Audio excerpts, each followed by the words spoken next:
Assalamualaikum warahmatullahi taala wabarakatuh. Berjumpa kembali jemaah sekalian dan para pemirsa yang menyaksikan channel YouTube Buya Pasaman Timur dalam makom Majelis Zikir Ma'rifatullah dengan saya Khalifah Sati Haji Muhammad Suhadi Al-Walidin. Di tengah-tengah kita sudah hadir guru mursyid kita Syekh Nur Muhammad Buya Irwan Maulana Al-Khalidi dalam rangkaian acara Mujakarah dalam menimba ilmu, amal dan ibadah. Pada kesempatan kali ini saya akan mengajukan atau ingin membahas mengenai surat Al-Fatihah yang nanti akan kita lihat bagaimana penjabarannya dari guru mursyid kita. Sebenarnya Al-Fatihah itu apa? Assalamualaikum warahmatullahi wabarakatuh ya. Waalaikumsalam warahmatullahi wabarakatuh. Alhamdulillah sehat ya. Insyaallah.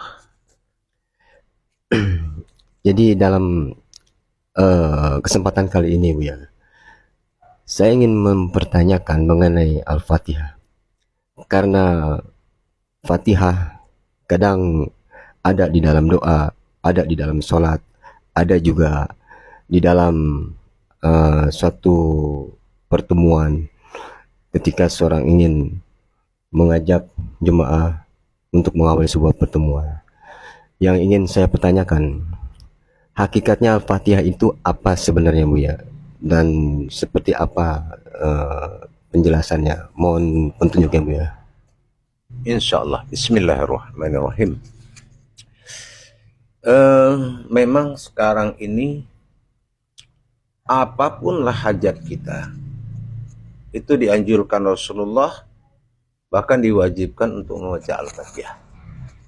Persoalannya sekarang yang perlu dikaji, kita mengkhawatirkan Al-Fatihah ini dijadikan syarat untuk membaca doa.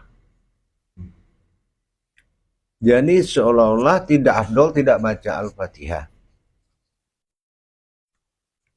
Padahal kalau kita tahu bahwasannya Al-Fatihah itu bukanlah surat 7 ayat, tetapi mengandung makna sebagai umul Al-Quran yang mengandung 114 surat. Berarti karomahnya sudah luar biasa. Tapi apakah sudah paham seorang alim, seorang boleh dikatakan khotib ya, imam, tentang apa sebetulnya Al-Fatihah itu? Nah, kalau di dalam acara khaul atau tawasulan, seorang khotib pasti menyebut Al-Fatihah. Tapi dalam sholat itu tidak boleh. Tidak boleh dikatakan Al-Fatihah, Bismillah, itu enggak boleh. Nah, kembali kepada peninjauan kapasitas ilmu yang membaca tadi. Apakah Al-Fatihah ini masih berpotensi pengetahuan ayat? Ya. Atau sudah qauliyah?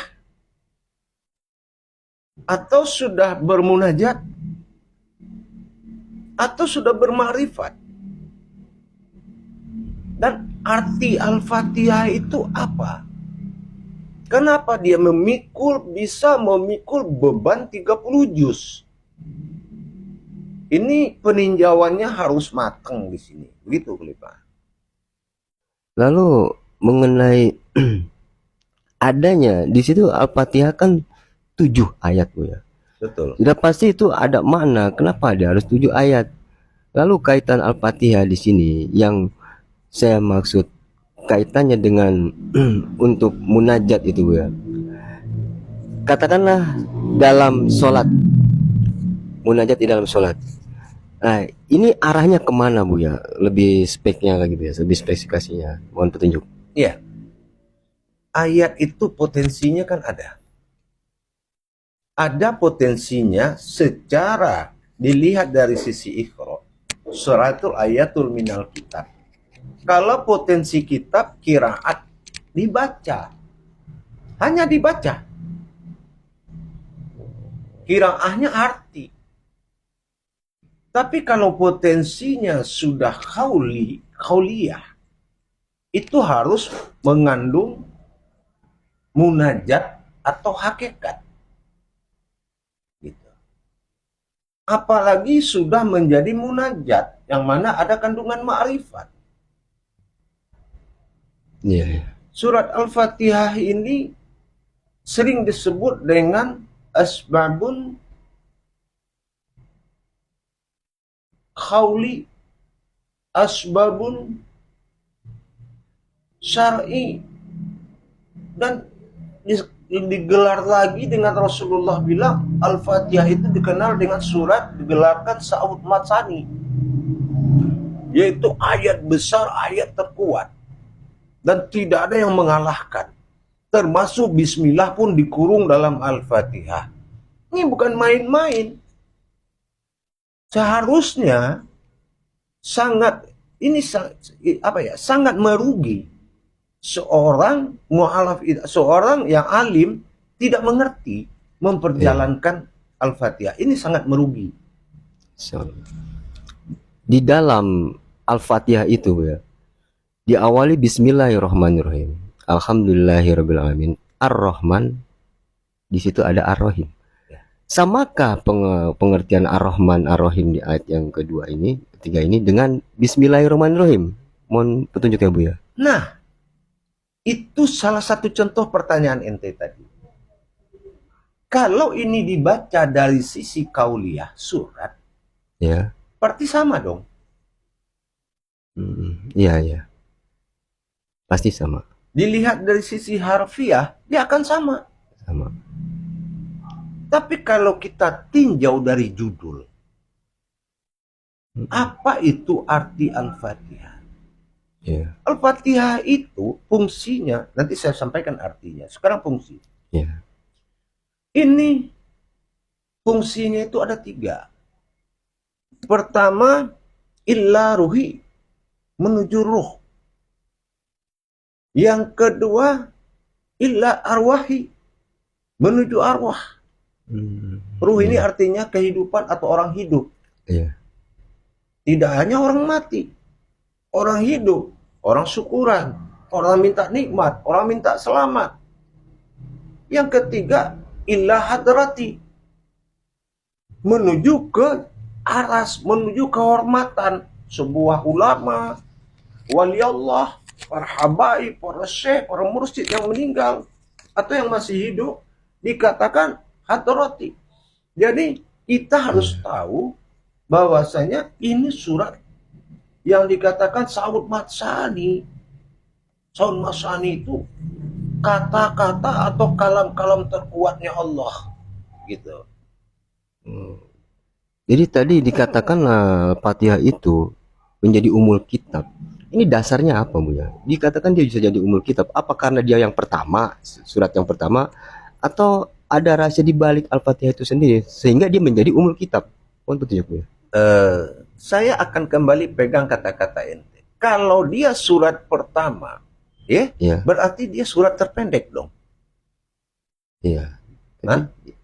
Iya, seharusnya. Maka halaman 1 itu tidak ada. Di Al-Quran syahadah itu tidak ada halaman 1. Karena kalau dia kurung menjadi halaman, ya, atau ayat pertama, dia termasuk surat pendek. Padahal dia umul Al-Quran. Nggak bisa dia digolongkan seperti itu. Oh begitu ya. Nanti surat An-Nas, surat Ikhlas. Iya. Nah, bukan seperti itu. Jadi meninjau surat Al-Fatihah itu harus dari sisi ilmu pengetahuan. Contoh, kita dipanggil untuk illa arwahi. Iya. Ini makomnya bagaimana cara menjalankan. Ya, itu penting tuh Bu ya. Betul. Iya. Terus kita ada seorang orang minta tolong, diselamatkan kehidupannya yang lagi susah segala macam. Iya. Dimunajatkan kepada, berarti ila ruhi.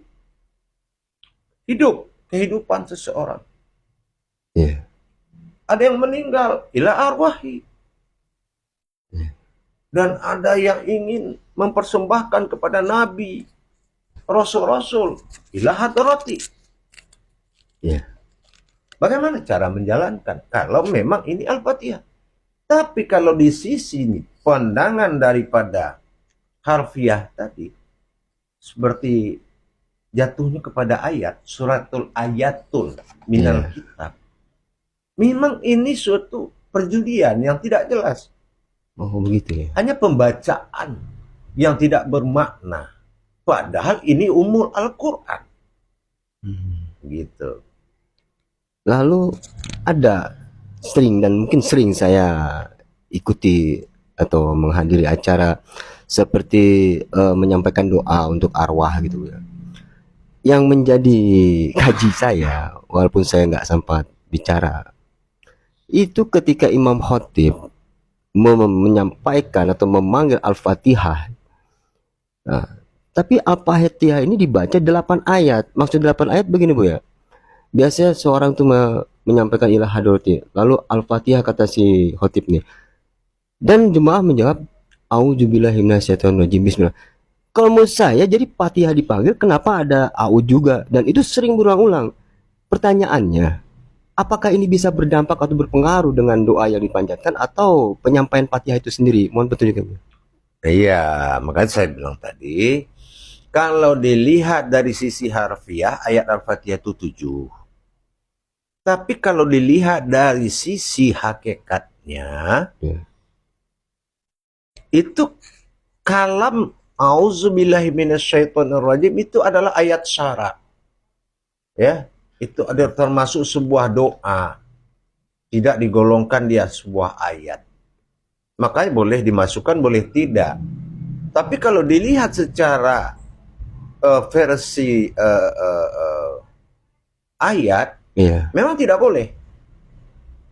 Begitu. Nah, gitu. Jadi kalau saya memahami seperti itu, ini tinjauannya lebih kemana nih Bu ya? Kalau boleh bertanya, apakah ilmu, apakah ayat, apakah surat, apa kemana? Kalau pertanyaan seperti itu Bu ya. Jadi begini, makanya saya bilang tadi, ini kodrat ayat itu seorang khotib faham apa tidak? Apa itu Al-Fatihah? Kenapa Al-Fatihah itu disebut dengan 7 ayat? Apa memang dasar ayatnya 7? Atau ada makna lain terkandung di balik itu? Contoh 6.666.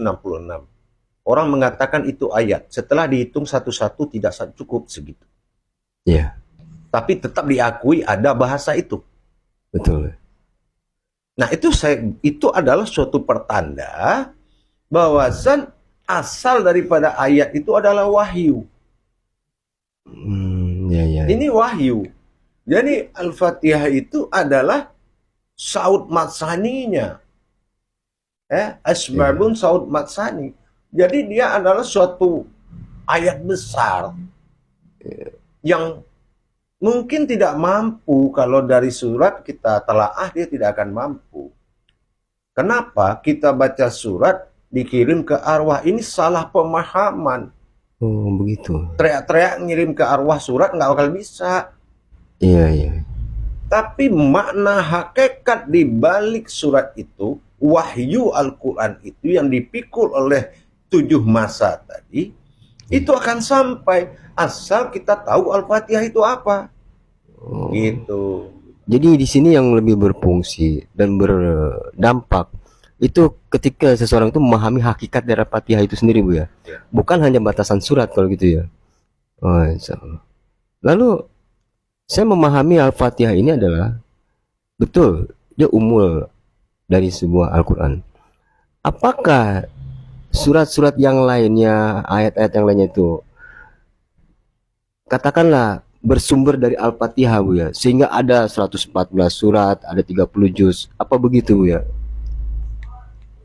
Nah itulah tadi sesuatu yang harus dipelajari tapi tidak mau belajar. Ini akibatnya. Insya Allah. bermain-main di atas hakikat Allah dan Muhammad, yaitu Al-Quran. Disinilah keputusannya. Al-Fatihah ini adalah keputusan dari hakikat Allah dan Muhammad. Itulah Al-Quran. Iya, iya. Ya. Jadi sebelum saya buka Al-Fatihah itu apa, insya Allah. Tapi kita harus berwawasan dulu ya. Iya, insya Allah. Jangan menerima ilmu tanpa wawasan. Insya Allah. Kalau umpamanya nanti wawasan ini sudah membuat kita takluk, barulah kita menerima ilmunya. Nah, kita lihat sekarang perdebatan-perdebatan yang sampai dihadiri oleh setan dan iblis, sehingga mempertanyakan baca aja Al-Fatihah itu sah. Itu perintah iblis. Bukan perintah Allah. Bukan perintah Rasulullah. Kalau perintah Rasulullah apa? Baca dan imani. Atau belajar. Iqra. Bacalah. Pelajarilah. Imanilah. Ketahuilah. Lihatlah. Rasakanlah. Banyak panggilan makna iqra. Dari iqra menjadi qara atau baca. Tapi dalil baca kan banyak. Ada bacaan hakikat. Kalau masih wahyu itu dikatakan Al-Quran, Al-Quran bernama wahyu, apa wahyu bisa dilihat? Makanya itu lauh mahfuz. Tanda-tanda yang dimunculkan. Seperti kita mengakui alif itu Allah, apa Allah itu lurus begitu? Iya, iya, iya. Apalagi Al-Fatihah sebagai umul Al-Quran mewakili 114 surat. Apa memang begitu? Berapa nilai karomah? Bagaimana cara menjalankannya? Gitu. Kalau dikatakan sumber dari surat-surat yang lain itu bermula dari Al-Fatihah, saya tertarik karena pernah saya buat semacam mencari kebenaran itu sendiri, Bu ya. Yang dikatakan 666 itu memang betul, saya sudah cek itu tidak ada 6666 ayat seperti yang umumnya orang katakan. Mungkin para pemirsa atau jemaah yang menyaksikan channel YouTube Buya Pasaman Timur ini dalam makom Majelis Zikir Marifatullah bisa dicek dan bisa ditotal dari di Al-Quran itu sebenarnya benar nggak 6666 itu ayat Al-Quran. Karena saya sudah pernah melakukan itu. Nah, ini pertanyaan saya. Kalau hanya 642 sekian, Bu ya, itu sisanya kemana itu, Bu ya? Nah, Apa masih ada di Al-Fatihah atau bagaimana? Ini agak tertarik saya mendalam ini. 6.666 atau 666 itu bukan jumlah surat atau jumlah ayat. Oh, begitu. 6 itu adalah kelipatan dari 6 masa pada timur, barat, selatan, dan utara. Makanya Ka'bah itu segi 4. Itu pembacaan tidak benar. Oh, Kalau mencari, boleh dicari seperti itu. Cuma ada ayat yang tersurat dan tersirat. iya. Sisanya tersirat. Kalau tidak ketemu 6.666 ayat. Iya. Kemana tersiratnya? Hitung mim, ha, mim, dal, nama Muhammad. Mim ayat huruf keberapa, cari surat keberapa. Cari suratnya. Ha huruf keberapa, dan hijaiyah, cari suratnya. Total. Maka dia akan lengkap menjadi 6.666 ayat. Mim, ha, mim, dal. Nah, ini yang tersirat berupa wahyu yang turun kepada dirinya Rasulullah. Oh, begitu.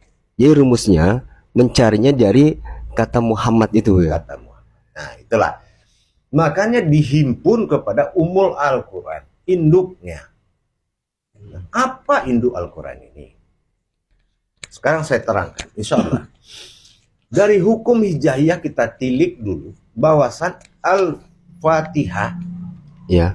Al-Fatihah itu alif, lam, fa, ha.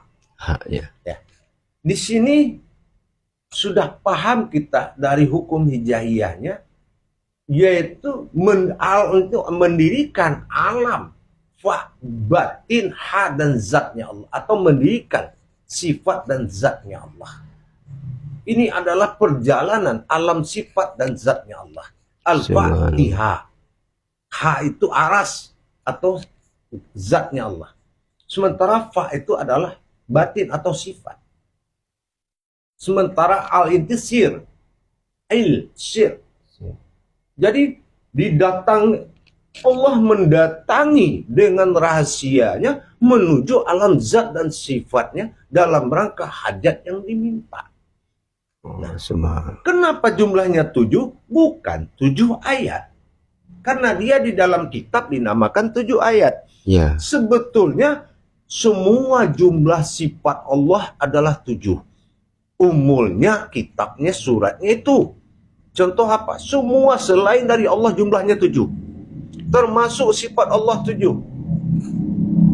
Sifat Allah pada diri.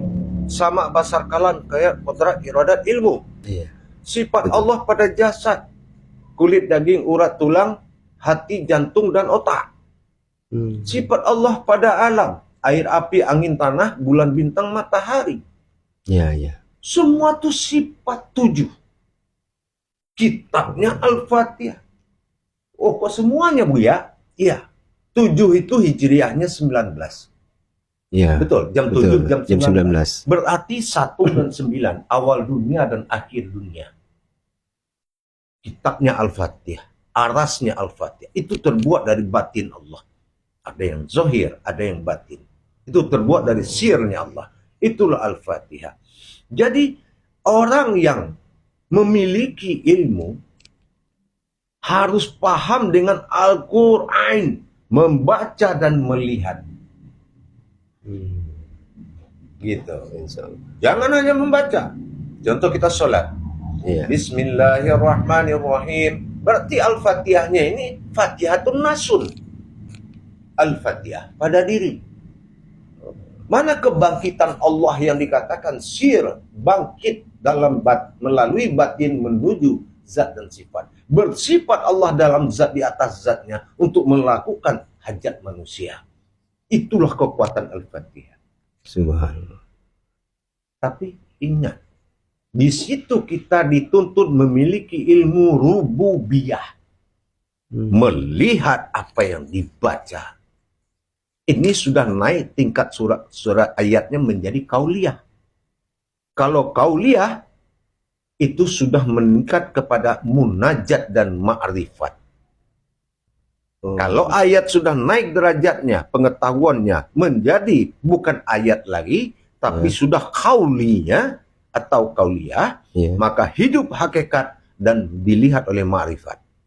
Baru bisa kita tahu kekuatan Al-Fatihah itu. Jadi saya memahaminya, Fatihah pada sholat rupanya itu bersifatnya kauni ya, kaunia ya berarti apa? Fatihatun nafsun ya kalau gitu, Fatihatun nafsun. Jadi itu harus terlihat dan apa katanya dibaca dan disaksikan mungkin ya Bu ya, lebih jelas. Ya benar. Fatihatun nafsun. Fatihatun nafsun ya, Fatihatun nafsun. Nah, ini di dalam Fatihah itu Bu ya. Kalaulah itu dikatakan Al-Fatihah itu tadi dari sisi ilmu itu berarti Bu yang tadi Bu ya sampaikan itu ya. Berarti itu harus nyata pada saat kita membaca dari bismillah sampai ke amin itu kan Bu ya. Nah, ini bagaimana memahami atau bisa menyaksikan yang disaksikan itu Bu ya? Ya. Inilah yang saya bilang tadi. Lihat dulu tingkat ilmil yakin atau bergurunya ke siapa. Karena makom ilmu tidak sembarangan mampir di guru. Oh begitu. Lihat dulu potensi guru. Insyaallah. Guru yang bisa mengajarkan harkat dan akad Al-Quran itu kalau gurunya sudah mondar-mandir keluar ayat. Bukan mondar-mandir baca ayat. Insyaallah. Ya? Ya. Subhanallah. Rupanya luar biasa sekali pemahaman Al-Fatihah ini Bu ya. Dari jelas sudah mengapa Al-Fatihah itu dijadikan atau dikatakan ummul kitab atau induk dari Al-Quran sendiri. Karena di sini pun ada yang tersurat dan tersirat. Lalu kalau Al-Fatihah ini dari Al-Quran, ada di dalam surat Al-Ankabut ya, mengatakan bahwasannya atau sebenarnya Al-Quran itu adalah ayat yang bergerak di dalam diri manusia atau orang yang beriman. Itu kalau tidak salah di ayat 49. Ini kaitannya, apakah ini yang dikatakan yang tersiratnya, Bu? Atau bagaimana, Bu? Mohon penjelasannya. Ya, seperti saya bilang tadi. Kalau dia berupa asal usul ayat ini dari wahyu, apa ada mungkin ente berpikir wahyu itu di pohon, Enggak, di batu, enggak mungkin. di tongkat? Enggak mungkin. Enggak. Wa fi anfusikum afala tubsirun. Ada di dalam diri manusia itu sendiri. Ya, Kenapa dia tidak berpikir? ya, Terjadi sifat ayat bernama kauliyah tadi, ya, suratul ayatul minal kitab, menjadi sebuah pertanda yang dinyatakan atau lauh mahfuz, jasad pendampingnya. Jasad itu adalah Alkitab. Tapi bukan suratul ayatul kitab, tapi suratul ayatul kitab minan nas. Oh, ke sana. Kitabnya manusia. Oh, ya, ya. Makanya awal bismillah. Dimulai dengan bismillah. Ya. Setelah itu didirikan oleh Al-Fatihah. Setelah itu dihimpun oleh Shin Nas surat An-Nas. Iya. Itu kekuatannya. Jadi Al-Fatihah itu adalah Fatihatun Nasun. Pergerakan Allah dan Muhammad dalam diri manusia. Tapi kalau penafsiran sebagian para ustadz dan ulama dari sisi harfiah, Ya. maka akan terjadilah bahasa tumpang tindih mengatakan Allah dengan Muhammad saut-sautan. Ini Iya. kurang kerjaan. Iya, Ya? benar. Bukankah sifatnya ikimis sholah? Kita mendirikan ibadah. Iya. Membaca Al-Quran itu sama dengan sholat. Ya? Iya. Makanya ada hukum berdiri. Dikala engkau berdiri, bacalah Al-Quran. Itulah Al-Fatihah. Oh, iya. 7 itu bukan artinya 7 ayat. Jadi kalau kita cari Iya. 114 di dalam 7, Iya. ini sama artinya kita bawa muatan mobil truk dengan mobil sedan. 114 dibawa oleh 7, pecah bannya.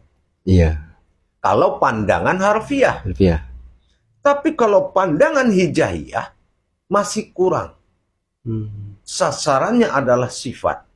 Pernyataan sifat mewakili seluruh alam yang didatangi tauhid kepada Allah, kepada manusia, dan kepada alam.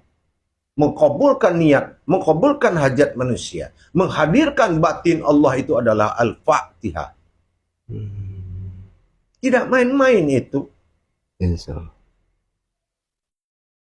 Jadi dengan sesuai apa keilmuannya, disitulah cepat tidaknya terkabul sebuah hajat ya, Bu. Karena harus masuk ke hakikat dari Ya. Salah satu contoh.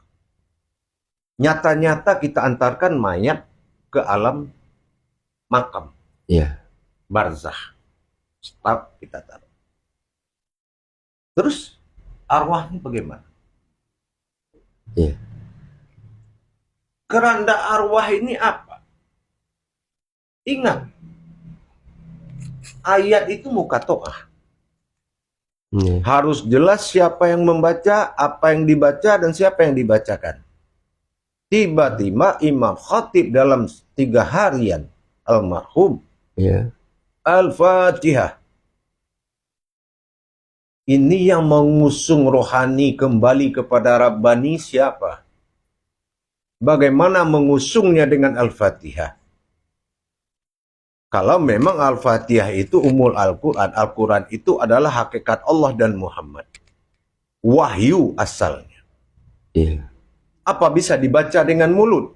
Boleh kalau dijamaahkan. Tapi yang satu orang ilmunya lebih harus dalam pandangan di situ. Mengusung tadi. Makanya karomah Al-Fatihah itu melebihi segala karomah-karomah ayat. Dialah yang memikul 114 surat itu. Iya. Tapi dalam hukum sifat. Air ada, semua ada, manusia ada, semua. Gerakan hubungan tauhid antara Allah dengan Muhammad dan alam. itu adalah Al-Fatihah. Al itu alam, fa itu batin, ha itu adalah zatnya. Batin dinamakan sifat. Al-sir, alif lam sir, rahasia Allah. Begitu rahasia Allah datang kepada zat dan sifat, datang kepada rohani dan jasad, datang kepada doa dan hajat, maka mabrurlah. Tapi rububiyahnya siapa yang menjalankan? Apakah seorang khotib sudah paham? Iya, benar. Terpikir juga oleh saya. Yang kasihan si arwahnya, Bu, ya. Nggak kemana-mana akhirnya. Iya. Insya Allah. Jadi akhirnya saya pahami bahwasannya Ummul Quran itu adalah Fatihah, karena Quran itu hakikat Allah, Muhammad dan alam, ya. Jadi di sini juga tauhid itu terjadi antara Allah, alam ini dan umat, kalau gitu, ya. Tajaliullah. Tajaliullah istilahnya, insyaallah. Bertajalinya Allah kepada sifatnya. Iya. Karena adanya zat mewakili diri dan sifat mewakili Allah dalam diri. Iya, Jadi insyaallah. bersifatnya Allah pada diri. Nah, inilah Al-Fatihah. Al itu alam lip, alif alam, lam alif, atau alam sir. Sir datang melalui batin, fa. D itu adalah sifat, ha itu adalah zat. Ha, ya. Iya. Begitu Allah datang dengan undangan, innallaha wa fil karami al-Fatihah, maka kita harus menyaksikan kedatangan Allah membawa dan menyelamatkan hajat atau arwah. Maka Insyaallah. dikatakan tiga hanya fungsinya. Illa ruhi, illa arwah, illa hadrati. Tidak boleh lain dari itu. Insyaallah. Illa ruhi, Illa ruhi. kepada kehidupan. Iya. Illa arwahi, kepada yang sudah tidak hidup. Illa hadrati, kepada junjungan. Apakah Nabi, Rasulullah, para malaikat, dan para siapa yang dimuliakan Allah, para sahabat Nabi. Jadi kesana rupanya. Begitu. Insyaallah. Ya.